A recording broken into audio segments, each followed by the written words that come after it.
증거라는 제목으로 말씀 전합니다. 오늘날 우리가 살아가는 이 세상과 우주를 이해하는 데는 크게 두 가지 틀이 존재합니다. 하나는 창조, 하나는 진화론에 의해서 만들어진 우연, 이 두 가지죠. 이 세상을 누군가가 만들었다는 창조의 시각과 아니다, 이 세상은 우연히 그렇게 만들어졌다라는 진화론적인 시각, 이 두 가지 중 하나를 우리는 믿고 살아가고 있습니다. 흔히 사람들은 하나님이 이 세상을 창조하셨다는 사실은 과학적으로 증명할 수 없기에 믿을 수 없다라고들 합니다. 그런데 우연히 만들어졌다는 진화론의 우연 또한 과학으로 증명할 수 없습니다. 둘은 모두 과학 밖에 있는 믿음의 영역이 되는 겁니다. 그런데 사람들은 모두 스스로 인식하지 못해도 창조와 우연이라는 두 가지 관점으로 세상과 우주를 이해하고 있습니다. 자, 그런데 여러분, 만약입니다. 만약 이 세상이 그저 우연히 생겼고 나 또한 우연히 발생한 존재라고 믿는다면 굳이 우리가 이 인생에서 인생의 의미를 찾고 또 나 자신에 대해서 길을 만들어가고 찾아가는 이런 일들을 할 필요가 전혀 없다라는 겁니다. 어차피 모든 게 우연이라면 그런 것은 아무런 의미가 없기 때문에 그렇습니다. 화려하든 초라하든 어떤 인생이든지 모든 것이 우연이라면 아무런 의미가 없습니다. 나 또한 아무런 이유 없이 우연히 존재할 뿐이기 때문에 그렇습니다.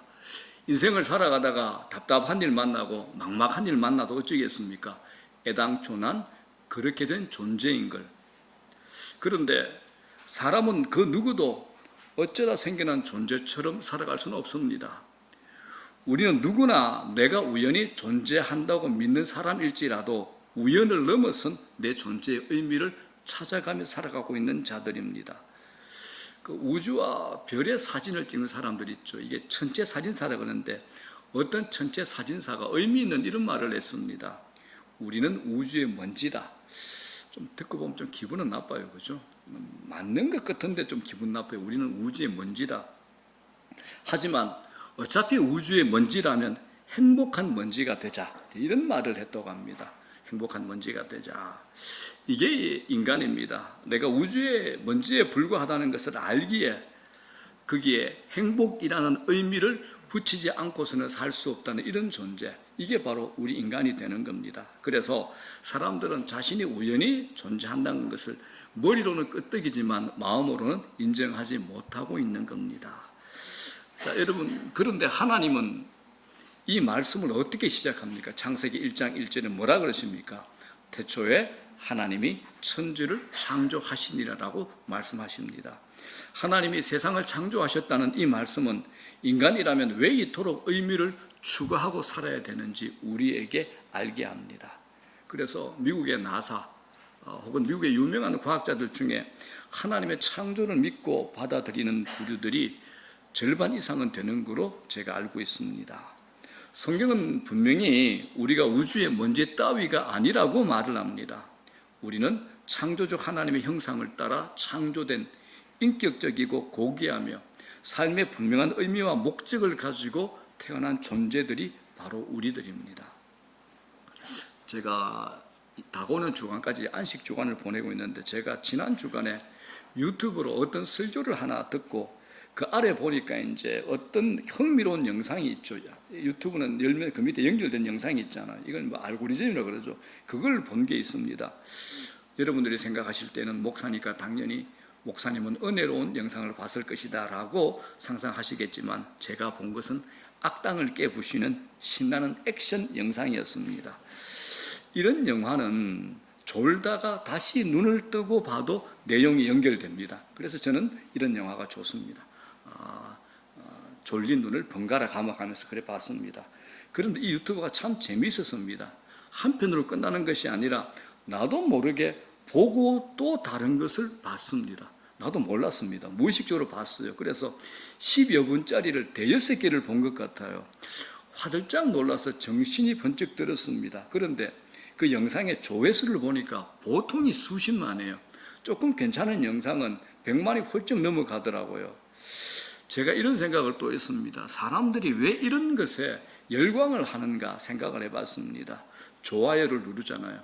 또 공유하는 영상, 인터뷰를 보게 되면 결국에는 다 비슷한 결론이다라는 것을 제가 보게 됐습니다. 자, 이게 무슨 의미일까요? 사람들이 무언가를 찾고 있는 거죠. 찾는 이유는 왜일까요, 여러분들? 결국 무언가가 없기 때문에 찾는 겁니다. 있으면 안 찾죠. 없기 때문에 무언가를 찾고 있는 겁니다. 오늘 우리는 과대한 부유를 누리고 있습니다. 옛날에는 때가 되면 한 끼 먹어야지 이렇게 시간을 보냈는데 지금은 맛집 찾아가죠. 커피숍 찾아가도 거기에서조차 의미를 찾으려고 하고 있습니다. 우리가 사는 집도 이제는 거주의 개념을 이미 넘어섰습니다. 장로님의 얘기를 들어보면 요즘 사람들은 자기가 사는 집에 대해서는 상상을 초월할 정도로 예민하고 까다롭고 철저하다라고 얘기합니다. 여러분, 이런 현상을 어떻게 진단할 수 있겠습니까? 오늘날 사람들은 인생에서 무언가를 잃어버렸는데 그걸 여러 가지 모양으로 찾고 있다라고 우리가 예측할 수 있습니다. 그게 뭘까요? 그건 물질적인 것을 넘어선 마음속에 깊은 어떤 것과 연관이 되어 있다라는 겁니다. 그게 또 뭘까요? 그건 영혼의 문제입니다. 영혼의 문제입니다, 여러분. 우리가 사는 오늘의 시대는 그 어느 때보다도 물질적인 것을 추구하는 세상입니다. 그러다 보니까 오히려 사람들의 내면에는 물질로 채워지지 않는 영혼의 구멍이 뻥 하고 나버려 있는 겁니다. 이런 의미에서 성 어거스틴의 말이 잘 어울립니다. 어거스틴이 이런 말을 했습니다. 다 같이 읽어볼까요? 시작. 우리의 마음은 당신 안에서 쉴 때까지 쉼이 없습니다. 저는 이 말씀을 100% 믿습니다. 성경도 얘기합니다. 고린도후서 3장입니다. 시작. 우리가 그리스도로 말미암아 하나님을 향하여 이 같은 확신이 있으니 우리가 무슨 일이든지 우리에게서 난 것 같이 스스로 만족할 것이 아니니 우리의 만족은 오직 하나님으로부터 나느니라. 아멘. 우리의 만족은 오직 하나님으로부터 나느니라. 우리의 만족은 스스로 되지 않습니다. 채워지지 않습니다. 절대 할 수 없습니다. 오직 하나님으로부터 진정한 만족이 이루어진다라는 겁니다. 자, 여러분, 이분 아시나요? 모르시나요? 성경만 보시는구나. 스칼렛 요한슨 알죠, 그죠? 젊은 분들은 많이 아실 텐데 헐리우드의 유명한 여배우랍니다. 이 사람이 인스타그램에 자신의 맨 얼굴과 함께 어떤 글을 올렸습니다. 이게 맨 얼굴입니다. 비교가 되죠, 그죠?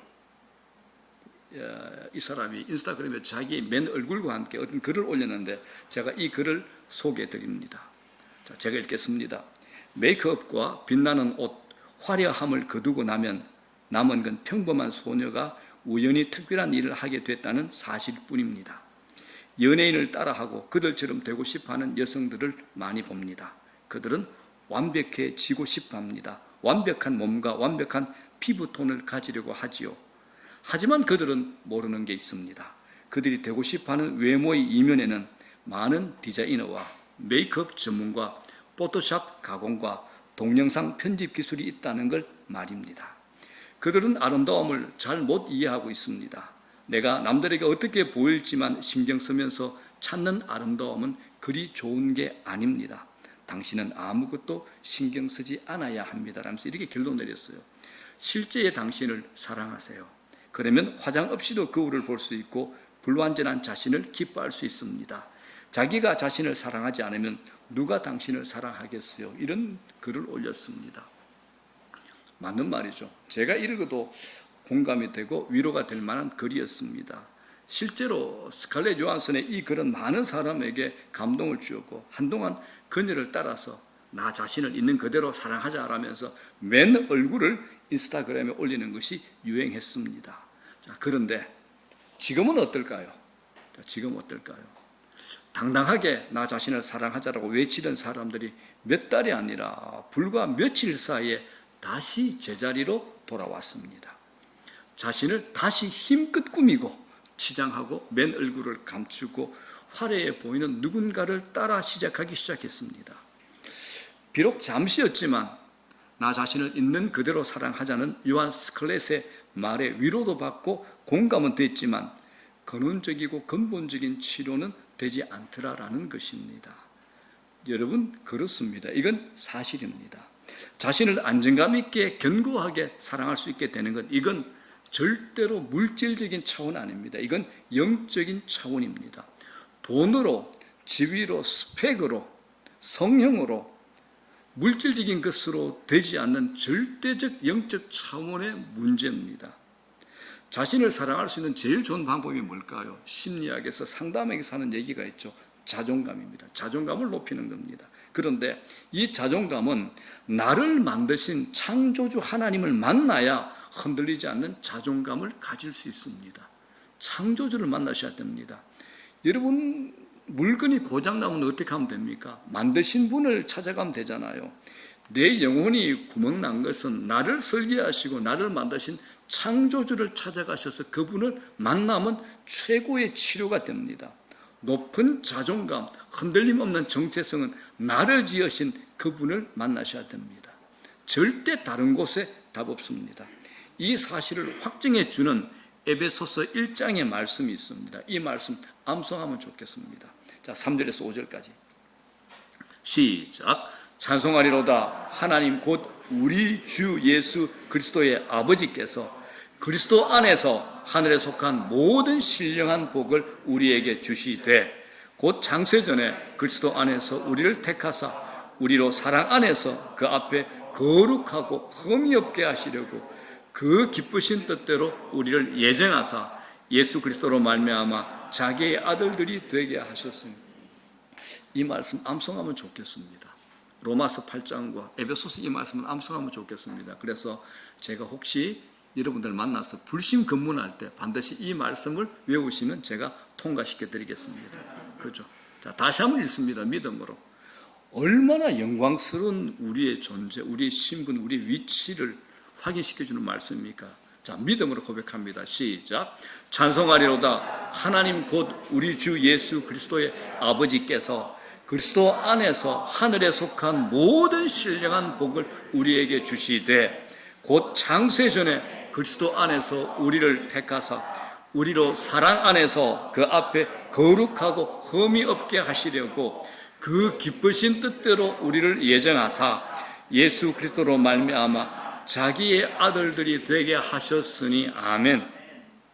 신자의 자존감, 정체성이 이 말씀 안에 있는 진리로 흔들림 없이 서 있습니다. 하나님이 우리에게 주실 모든 좋은 복은 예수 그리스도를 통해서 주십니다. 3절에 뭐라 그러십니까? 예수 그리스도 안에서 하늘에 속한 모든 신령한 복을 주신답니다. 4절, 창세전에 그리스도 안에서 우리를 택하셨답니다. 5절, 예수 그리스도로 말미암아 자기의 아들들이 되게 하셨다라고 합니다. 사랑하는 여러분, 이것처럼 기독교 신앙의 핵심은 예수 그리스도이십니다. 요사이 무서운 게 있습니다. 신앙을 심리학적으로 접근하는 방식이 있습니다. 예수님을 믿는 믿음이 아니라 내 마음에 최면을 걸어서 할 수 있습니다. 할 수 있습니다. 할 수 있다.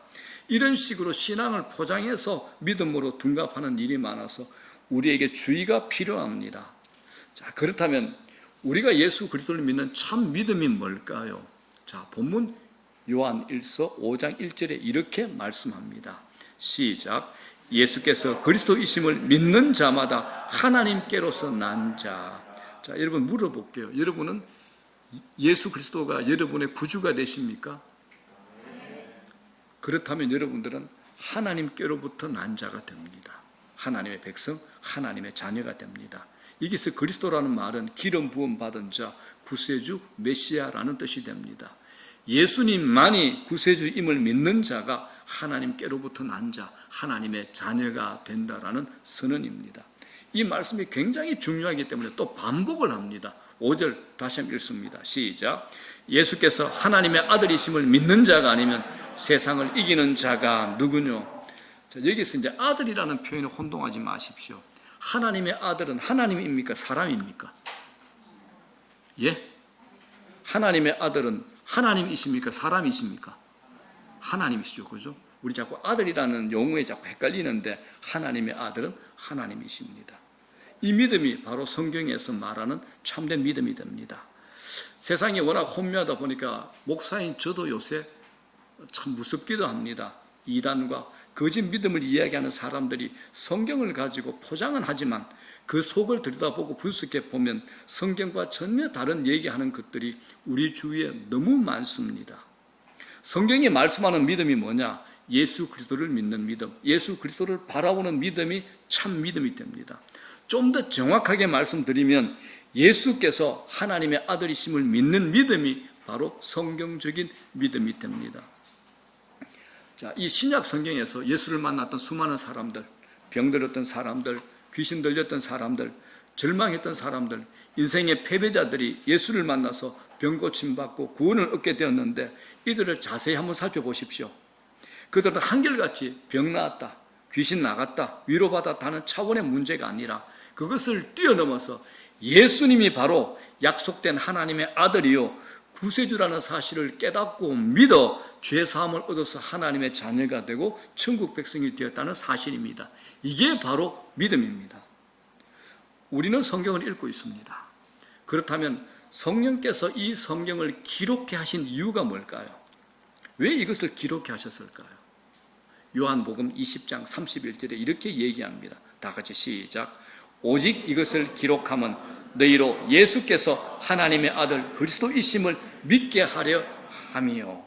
예수께서 하나님의 아들 그리스도이심을 믿게 하려 함. 이게 성경이 기록된 목적입니다.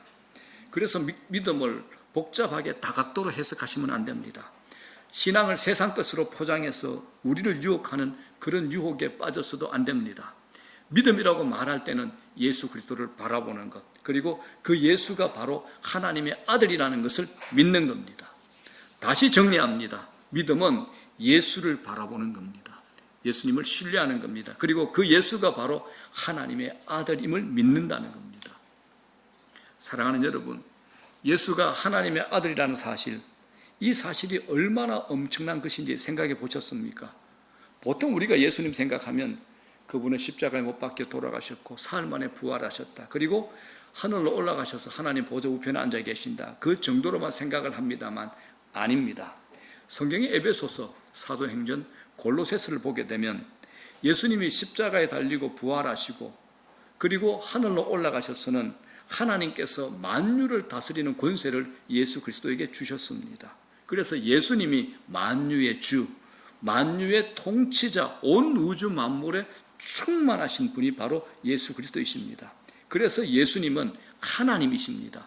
이 말은 그분은 못할 것이 전혀 없다라는 겁니다. 우리에게 완전한 구원을 주실 수 있는 분이라는 겁니다. 우리를 지켜주시고 우리를 보호해 주시고 우리를 인도해 주시고 우리 생애를 근본적으로 변화시켜 주실 수 있는 분이 바로 예수 그리스도이십니다. 제가 하나님 믿는다는 분들 이렇게 만나서 얘기하다 보면 참 염려스러운 부분이 많이 제게 생겼습니다. 어떤 분은 내가 하나님 믿는다는 것이 정확하게 정리되어 있는 분이 있는가 하면 또 어떤 분들은 교회에 나오고 하나님 믿는다고 하는데 그분이 믿는 하나님은 애국가에 나오는 동해물과 백두산이 여기에 나오는 하나님 있죠. 막연한 어떤 신을 말하는 것이지 성경이 지칭하는 그 예수 그리스도가 아니더라는 겁니다. 예수가 하나님이심을 믿는 것, 예수가 하나님의 아들이라는 사실을 믿는 것이 믿음의 전부가 됩니다. 여기서부터 분명한 구원과 죄사함의 역사와 기적의 역사가 시작됩니다.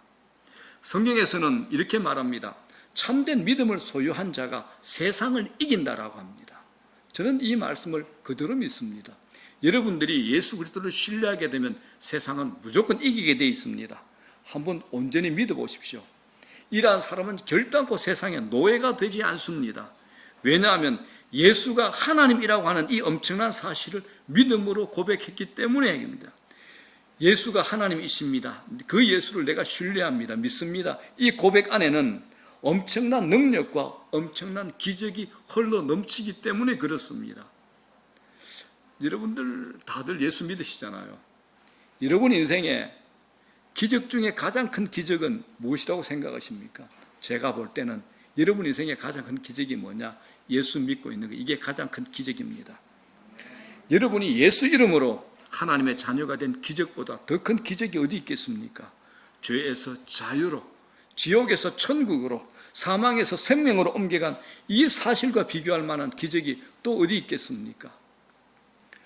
이런 설교 듣다 보면 또 딴 생각하는 분들이 있죠. 목사님, 내가 말은 못하지만 내 문제가 얼마나 큰데요. 내 코가 석자인데 우리 애들이 지금 어떤 처지에 있는데요. 이런 생각이 드시는 분들이 있을 겁니다. 그런데 여러분, 우리는 자꾸 하나님을 나를 천국에 데려가는, 천국에 인도해 주는 것으로만 자꾸 하나님을 제한합니다. 그런데 성경은 말씀합니다. 하나님의 능력과 전지전능과 주권이 미치지 않는 곳은 아무데도 없다라고 성경은 분명히 얘기합니다. 우리는 그분의 자녀입니다. 하나님은 우리에게 말씀하시죠. 나는 네 애비다. 나는 네 애비다. 우리에게 자주 말씀합니다. 저는 그래서 너무 좋습니다. 목사인 제게 문제가 없을까요? 제게 엉뚱한 상황이 닥쳐오지 않을까요? 그럴 때마다 저는 예수 그리스도를 바라봅니다. 그럴 때마다 치유가 되고 해석이 됩니다. 우리가 그분만을 신뢰한다면 우리는 잠시 후에 되어질 일을 모르지만 하나님은 내 평생의 계획표를 딱 펴놓고 나를 인도해 주신다는 겁니다. 내가 생각하는 최적의 시간표와 하나님의 내 평생의 전체의 시간표를 놓고 개입하시는 그 개입은 완전히 다릅니다. 누가 맞을까요? 하나님이 맞습니다. 성경 어디에 하나님이 우리를 천국에만 데려간다고 약속하셨습니까? 여호와는 나의 목자시니 내가 부족함이 없으리로다. 지금 아닙니까? 내 잔이 넘치나이다. 지금 아닙니까? 내가 산을 향하여 눈을 들리라. 나의 도움이 어디서 올꼬? 나의 도움이 천지를 지으신 주 여호와에게서로다. 지금 아닙니까? 너희는 도울 힘이 없는 인생 의지하지 말고 오직 하나님으로 도움을 삼아라. 지금 그렇게 하라는 겁니다. 나의 하나님이 그리스도 예수 안에서 영광 가운데 그 풍성한 대로 너희 모든 쓸 것을 채우시리라. 지금입니다. 지금입니다. 천국에 가서 아닙니다. 지금입니다. 제가 이런 약속의 말씀을 여러분들에게 다 드리려면 하루 종일 해도 모자랄 겁니다. 사랑하는 여러분, 그분이 우리 하나님 아버지 되십니다. 그러므로 믿음이 뭐냐? 예수가 하나님의 아들이요 예수가 하나님이심을 믿는 겁니다. 그런데 이 사실에 대해서 성경은 우리에게 좀 더 구체적으로 증거를 들이댑니다. 증거를 가지면 확신이 있어지요. 증거를 하나 딱 잡고 있으면 앞만 떠들어 봐라. 이 공개하는 날은 너 끝장이다. 이게 증거를 가진 사람들의 확신과 미소가 되는 겁니다. 믿음의 사람은 마음에 증거가 있습니다. 흔들리지 않는 확신이 있습니다. 오늘 성경은 이 믿음의 증거를 세 가지로 우리에게 얘기합니다. 세 가지입니다. 6절에서 8절입니다. 다 같이 시작. 이는 물과 피로 임하신 자니 곧 예수 그리스도시라. 물로만 아니요 물과 피로 임하셨고 증거하는 이는 성령이시니 성령은 진리니라. 세 가지가 나왔죠. 뭡니까? 물, 두 번째는 피, 세 번째는 성령이죠. 자, 8절 이렇게 정리합니다. 시작. 증거하는 이가 셋이니 성령과 물과 피라. 또한 이 셋이 합하여 하나이니라. 자, 본문은 세 가지 증거를 제시해 주고 있습니다. 8절에 증거하는 이가 셋이니 물, 피, 성령이라고 합니다. 성경에 이 표현이 자주 나오기 때문에 여러분들이 반드시 아시면 좋겠습니다. 예수님께서 등장하실 때 이 표현이 자주 나오죠. 자, 첫 번째 증거가 뭡니까? 물이죠. 물입니다. 자, 물은 예수 그리스도의 세례를 의미합니다. 세례입니다. 죄 없으신 예수님께서 전 인류의 모든 죄를 씻기 위해서 요단강에서 공생애를 시작하시면서 세례 요한에게 물로 세례를 받으십니다. 세례가 뭐냐? 죄를 씻는 예식입니다. 그런데 세례를 안 받아도 되실 분이 바로 예수 그리스도이십니다. 예수님께서는 죄가 있으시기 때문에 세례를 받으신 것이 아닙니다. 그런데도 그분은 세례를 받으셨습니다. 왜 세례를 받으셨습니까? 우리 때문에 세례를 받으신 겁니다. 예수님이 인간의 몸을 입고 오셨기 때문에 인간이 겪어야 하는 모든 것을 다 겪으신 겁니다. 자, 그런데 세례를 받고 물에서 나올 때 마태복음을 보게 되면 하늘이 열렸다라고 얘기합니다. 하늘이 열리고 성령이 비둘기처럼 예수님 위에 임했다라고 말합니다. 여러분, 이 장면을 깊이 상상해 보십시오. 얼마나 놀라운 장면입니까? 하늘 문이 열렸습니다. 하늘 문이. 우리가 생각할 때는 비행기 타고 가다가 구름 위에서 상상하죠. 아, 구름이 갈린 영도, 영도를 상상하는데 그것 아닙니다. 우리 인간으로 상상이 안 되는 겁니다. 하늘 전체가 열린 겁니다. 그리고 성령이 그 열린 하늘문 사이로 비둘기처럼 예수님에게 충만히 임하죠. 더 중요한 사실은 그때 하늘에서 음성이 들렸습니다. 어떤 음성이요? 이런 음성입니다. 다 같이 시작. 이는 내 사랑하는 아들이요 내 기뻐하는 자라. 뭐라고요? 내 사랑하는 아들이요. 하나님의 아들이시라는 겁니다. 여러분, 예수님은 누구십니까? 하나님의 아들이십니다. 이걸 믿는 것이 믿음입니다. 믿습니다. 크게 소리치는 건 믿음 아닙니다. 하면 된다. 믿음 아닙니다. 믿음의 정의는 예수님은 하나님이 기뻐하시는 아들이요 바로 하나님이란 사실을 믿는 것이 믿음입니다. 이 증거를 누가 해주었습니까? 예수님께서 세례 받으실 때 하늘에서 하나님께서 하나님의 음성으로 이를 증거하셨습니다. 오늘 예수 그리스도가 바로 여러분의 구원자시요 여러분의 온전한 예수님이 되시기를 주의 이름으로 축원합니다. 첫 번째가 뭐였죠? 물입니다. 두 번째는 뭡니까? 증거가 피입니다. 피. 자, 예수님은 십자가에서 피 흘려 돌아가셨습니다. 그러니까 물은 예수님 생애의 시작이요 피는 예수님 생애의 마지막의 증거가 되는 겁니다. 히브리서 9장 22절에 이런 말씀이 있죠. 피 흘림이 없이는 죄사함이 없다라고 말씀하십니다. 예수님께서 십자가에서 피를 흘리심으로 우리에게 영원한 속죄를 이루셨습니다. 예수님은 능력 있는 분입니다. 십자가에서 스스로 내려오실 수 있는 분이었습니다. 제가 평신도 때 제가 다녔던 교회는 목사님께서 여름에 평신도들도 설교를 시켰습니다. 제가 그때 학생부를 맡고 있는 부장이었기 때문에 저에게도 설교를 시켰습니다. 주일 2부 예배 때, 저녁 예배 때. 그때 제가 이 말씀을 묵상하다가 이런 설교였습니다. 만약에 내가 십자가에 달렸으면, 내게 만일 신적인 권위가 있으면 십자가 밑에서 나를 조롱하는 인간들 그거 쳐다보면서 십자가에서 탁 내려와가지고 뺨때기를 쫙 때리며 봐라! 그리고 다시 올라갈 텐데, 그런데 예수님은 그러지 않으셨습니다. 그 능력 사용하지 않고 죽으신 겁니다. 왜요? 우리를 구원하시기 위한 사랑이기 때문에 그렇습니다. 부모의 사랑이 이와 비슷합니다. 부모는 자식 이길 수 있습니다. 그러나 자식한테 지는 게 부모입니다. 사랑하기 때문에 그렇습니다. 모든 것을 가지고 있으면서도 자식에게 항복하는 게 부모입니다. 예수님은 능력이 있으면서도 그 능력을 사용하지 않으셨습니다. 이게 하나님 사랑입니다. 예수님은 비참하고 저주스럽게 십자가에서 죽으셨습니다. 그렇기 때문에 이 피는 구원입니다. 이 피는 능력입니다. 이 피가 하나님의 아들 되심을 증거하는 겁니다. 자, 첫 번째 증거는 물이었습니다. 두 번째 증거는 피입니다. 세 번째 증거가 뭡니까? 성령입니다. 자, 7절 보겠습니다. 7절 시작. 증거하는 이는 성령이시니 성령은 진리니라. 자, 성령은 누구십니까? 진리 되십니다. 성령은 우리를 진리 가운데로 인도하십니다. 자, 그런데 또 다른 진리 되시는 분이 있죠. 요한복음 14장 6절을 보겠습니다. 시작. 내가 곧 길이요 진리요 생명이니 나로 말미암지 않고는 아버지께로 올 자가 없느니라. 예수님도 온전하고 완전한 진리가 되십니다. 그렇기 때문에 성령님이 증거하시는 분은 누굴까요? 예수 그리스도가 되십니다. 이게 성령 사역의 핵심이 됩니다. 우리가 성령 집회를 자주 갑니다. 우리 한국 교회도 굉장히 유행했습니다. 그래서 성령 집회 그러면 우리가 당장에 상상하는 게 방언 받고 불 받고 뒤로 넘어가고 치유되고 이런 걸 생각하는데, 성령이 하시는 최고의 핵심적인 사역이 뭐냐? 예수 그리스도를 드러내는 겁니다.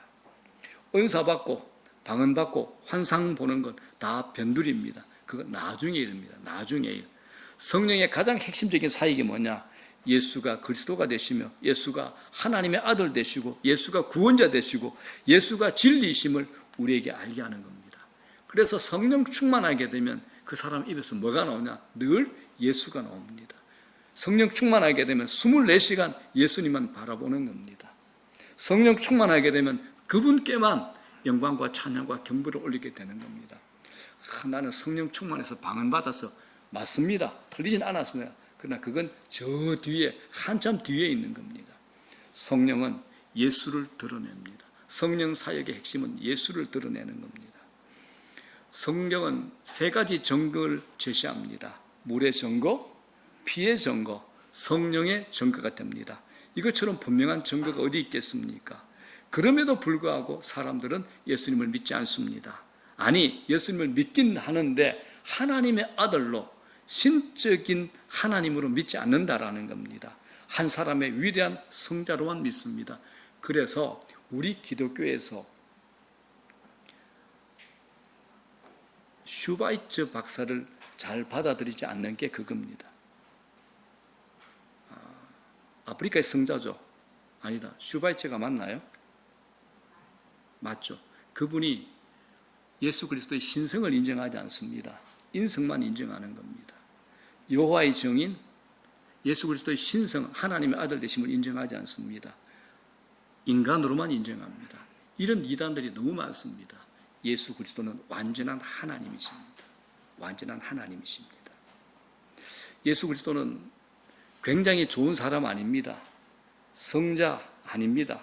나의 구원자입니다. 완전한 하나님이십니다. 하나님의 아들이십니다. 자, 그런데 여러분, 이 사실을 부정하거나 부인할 수 없도록 데못을 꽝 박아버리는 하나님의 마지막 증거가 하나 있습니다. 데못을 박아버립니다. 자, 9절 볼게요. 시작. 만일 우리가 사람들의 증거를 받을진대 하나님의 증거는 더욱 크도다. 하나님의 증거는 이것이니 그 아들에 관하여 증거하신 것이니라. 하나님의 증거가 무엇입니까? 그 아들에 관한 증거라고 말씀합니다. 하나님이 하시는 증거 가운데 가장 중요한 증거가 뭐냐? 바로 예수 그리스도이십니다. 예수 그리스도이십니다. 그래서 하나님은 오늘도 우리에게 이렇게 말씀하십니다. 배고픈 자에게 예수를 바라보라.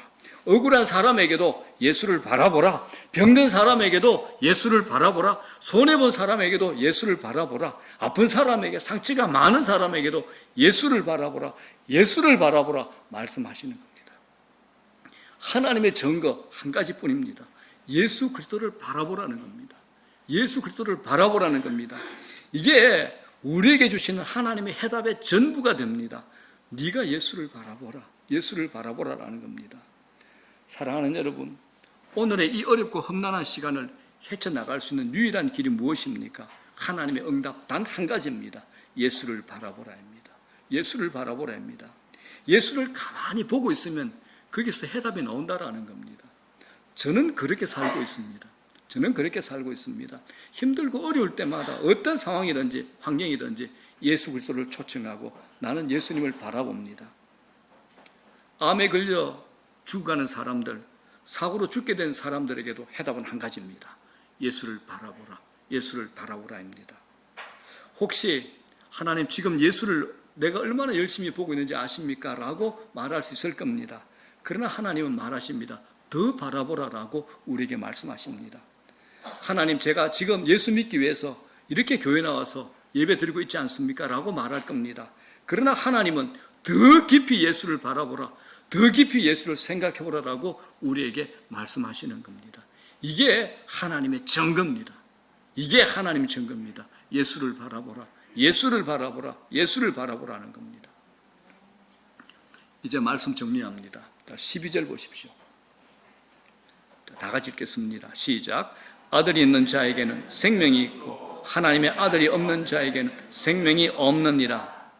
예수를 믿는 자에게는 하나님의 아들이신 예수의 생명이 그 안에 있습니다. 여러분 안에는 예수의 생명이 있습니까? 굉장히 중요한 겁니다. 여러분 안에 예수의 생명이 있습니까? 있는 게 정상입니다. 당연히 있어야 됩니다. 당연히 있습니다. 예수 믿으면. 그런데 생명의 특징이 있죠. 생명의 특징, 자란다는 겁니다. 생명은 성장합니다. 생명은 변화하죠. 재생산합니다. 기적이죠. 여자가 임신을 하면 자신이 아무리 미련해도 4개월 정도 되면 안답니다. 그리고 6개월, 7개월 되면 자타가 인정하잖아요. 자연 생명이 인간의 몸속에 들어와도 6개월 되면 압니다. 변화를 느낍니다. 마찬가지로 예수의 생명이 여러분 안에 들어오면 변하게 되어 있습니다. 변하셔야 정상입니다. 변하십시오. 만약 변화가 없다면 썩은 고목나무입니다. 그렇지 않습니까?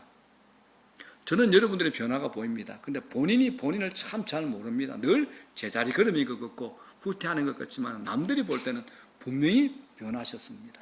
제가 볼 때는 여러분들이 다 변하셨습니다. 성장하고 자라고 있는 겁니다. 그 생명을 여러분이 마음 안에서, 몸 안에서 느낄 수 있으면 좋겠습니다. 그 생명이 여러분 삶에 기적을 가져다 줄 겁니다. 예수님 바라보십시오. 예수님 바라보십시오. 우리에게 증거가 있지 않습니까? 이게 복음입니다.